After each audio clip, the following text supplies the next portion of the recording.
In late January of 2013, the makers of Neverwinter announced pre-sale of the Founders Packs, the most expensive one being $200.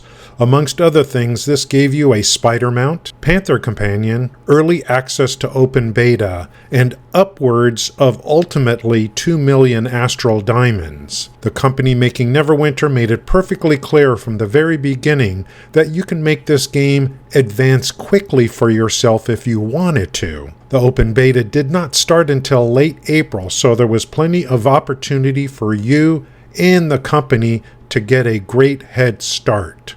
For those more patient, the game did offer an in-game exchange where you can earn astral diamonds by playing the game and or working the markets and exchange those for the out-of-game currency called Zen. Slower, but you could still advance quicker this way without spending real money. This blurred the definition of pay to win from being a blanket statement about the game to it being more of an individual definition. If you did not spend real money to buy Zen and or AD, then you were not a pay to win player, but you certainly could spend real money and progress quicker if you wanted to. Everyone was happy because the game, despite some early exploits after launch, was just so good.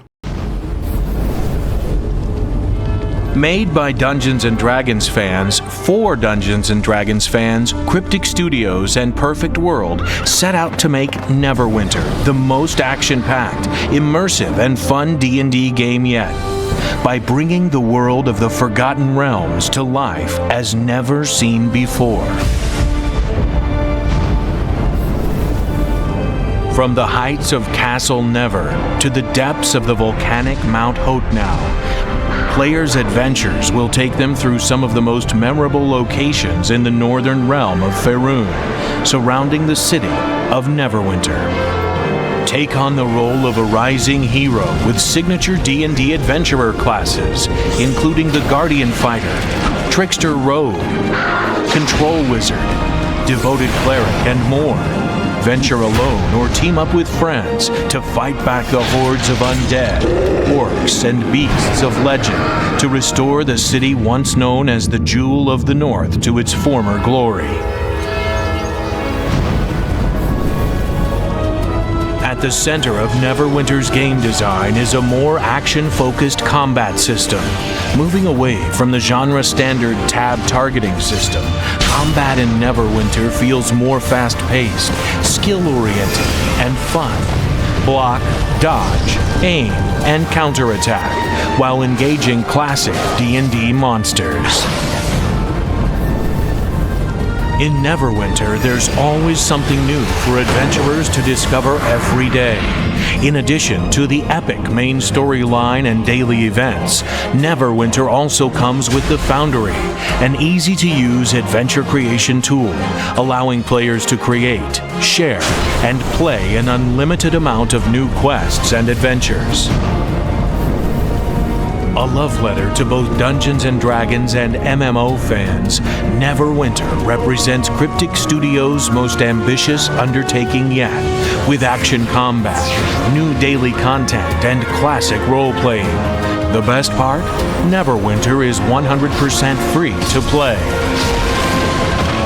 The city of Neverwinter requires aid from heroes with courage and skill.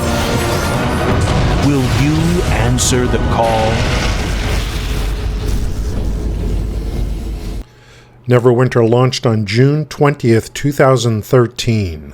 The game had a full campaign with leveling skirmishes and dungeons, in addition to endgame dungeons. It had dungeon delves, foundry missions. There was always something going on. It also had its capstone dungeon, the amazing Castle Never, the original Castle Never. Never before had I seen a dungeon with such immersion, the sound, the sights, and at an estimated length of 90 minutes. It was wonderful. Notice how the combat worked back then. You had bosses with ads. The original classes were designed for this. The game was designed for this, and it was good. If that wasn't enough, It was revealed before launch that the first expansion, Fury of the Feywild, would be coming in the summer of 2013. And this was already followed by the Summer Festival. Again, so much to do, so much coming. But wait, there was more. Right before game launch, they revealed this. Once the thriving capital of an ancient dwarven civilization, the lost city of Gauntylgrym is now a battleground for level 60 adventurers in Neverwinter. In this epic 40-player endgame event, competing heroes are divided into 2 factions of 20 and must wage war across 3 phases, which includes player versus player and player versus environment encounters. Adventurers in Phase 1 must work with their faction and fight through hordes of computer-controlled enemies, accomplishing a number of tasks in preparation for the coming PvP battle. Tasks include collecting elemental fire to light the Grand Forge, defeating Dwergar forces to obtain weapon parts, and more. Every task completed during this timed phase is worth crucial points. The faction with the highest point score at the end of Phase 1 gains a significant advantage, a resilience buff in Phase 2. In Phase 2, the dueling factions directly engage one another in an epic 20 versus 20 domination match. During battle, adventurers may construct catapults to rain down flaming boulders on the opposition, or they may earn the loyalty and fighting prowess of the fire giant Amasud. The primary goal of Phase 2, however, is to control 5 key points in Gauntylgrym. Adventurers must be cautious when traveling throughout this phase's treacherous landscape, as prowling beholders and ogres lurk around many corners. The victorious faction in Phase 2 reaps greater rewards in the final phase. At the conclusion of the Phase 2 PvP match, the faction with the highest overall score earns the right to enter the Dwarf King's Crypt, an epic dungeon that rewards adventurers with Tier 2 equipment, the most powerful in all of Neverwinter. The losing faction is given access to the Fardelver Crypt, which yields Tier 1 rewards. Gauntylgrym is the ultimate endgame challenge, testing adventurers' speed and teamwork. The battles are brutal, and the opposition is relentless, but the rewards are worth the risk for any dedicated adventurer in Neverwinter.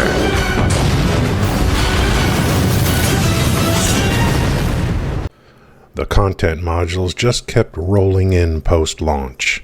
Module 1, The Fury of the Feywild, launched on August 22, 2013.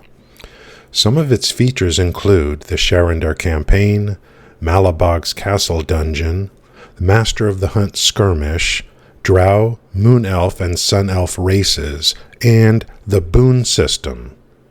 I must note at this time that throughout the whole game, the skirmishes and dungeons were almost all done in a correct format, meaning you are moving through an environment from one location to the next.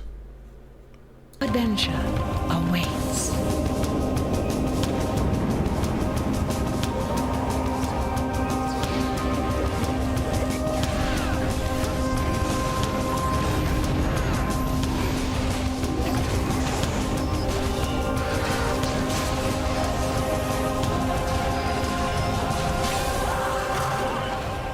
Shadowmantle arrived on December 5, 2013. Yes, all in the same year that the game was launched. Paths, a new artifact system, the brand new Hunter-Ranger class, an epic new endgame adventure zone, and much more. Shadowmantle will give adventurers plenty of new ways to experience Neverwinter. A new Paragon Path is available for each of the original classes in Neverwinter, offering players new choices when building their hero. Additional power sets feature a variety of new buffs, encounter abilities, at-will attacks, and daily powers. Shadowmantle also adds a number of brand new gameplay features. The all-new collection system reveals the locations of epic loot, making it easier for adventurers to search out missing items and complete their sets of epic gear. Level up your companions in an all-new Sword Coast Adventures minigame. Every companion has its own set of power dice that improves and expands as they level up. Players can now seek out and refine artifacts to give adventurers new powers and stat bonuses. Shadowmantle also introduces the highly anticipated Hunter-Ranger class. Use the bow and arrow to devastate enemies from afar, then switch to dual blades for close encounters.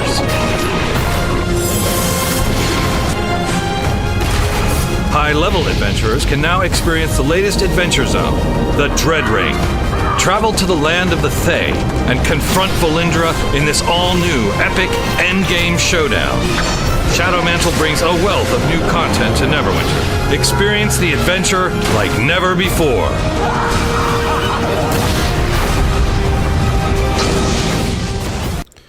Shadowmantle was followed by the PvP-focused Curse of Icewind Dale, also known as Mod 3, on May 13, 2014. We did get a skirmish as well called Kessel's Retreat.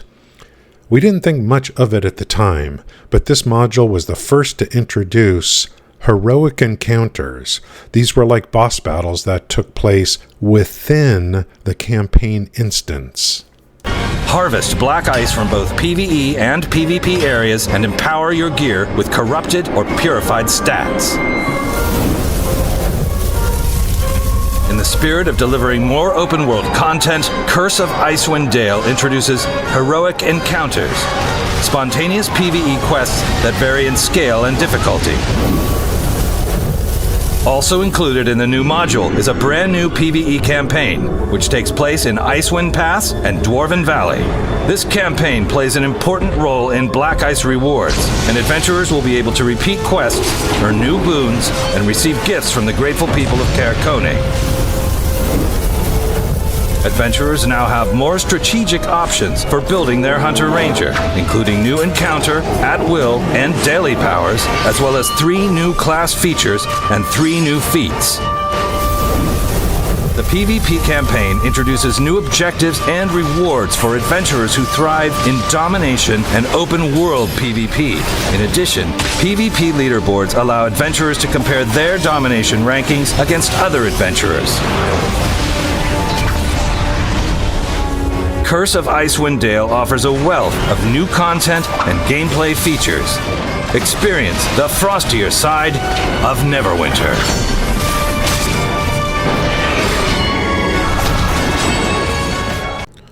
"2014 gave us 2 more amazing content modules, Modules 4 and 5, Tyranny of Dragons and the Rise of Tiamat. Neverwinter had got its first raid. We also got a new zone called the Well of Dragons. Module 4 and 5 implemented what I consider a proper use of heroic encounters. Neverwinter had become one of the best MMOs in history at this point. I myself was playing the game upwards of 12 hours per day. A primary damage dealer, or as a support caster who empowers allies while debuffing enemies with the all-new Curse mechanic. The Scourge Warlock is a powerful addition to any team looking to gain an advantage on the battlefield. For the first time ever, adventurers can play as a Dragonborn. Players that choose a Dragonborn are able to customize their own stat bonuses, unlock unique armors and racial advantages native to the Dragonborn.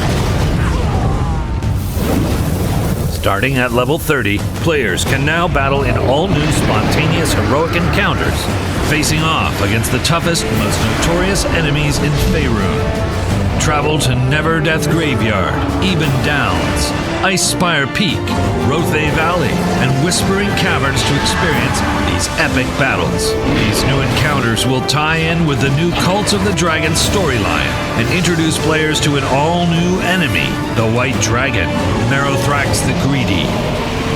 Players at level 60 can now experience an all-new dungeon and skirmish. Travel to the beautiful shores of Turn and engage in an all-new skirmish with randomized sets of encounters.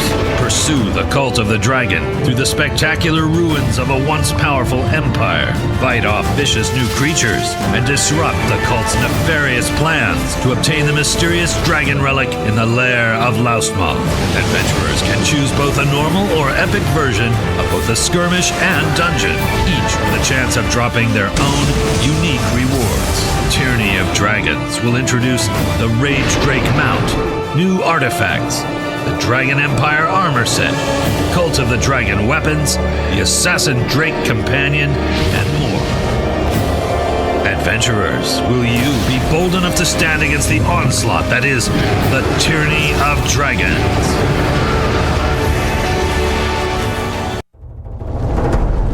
The cult of the dragon has spread terror and war across all of Faerun.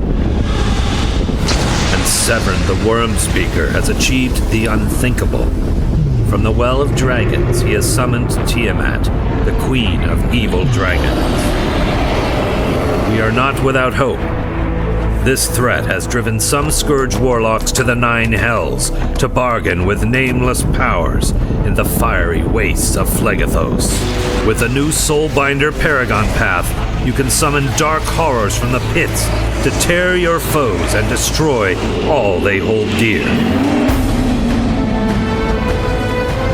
Faerun's greatest adventurers have banded together like never before to face this ultimate adversary.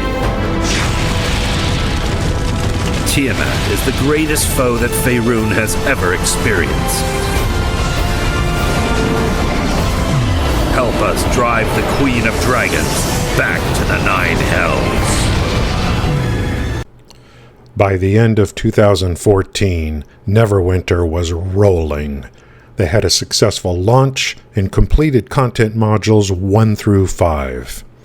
The company could do no wrong. Or could they? Stay tuned for part 3.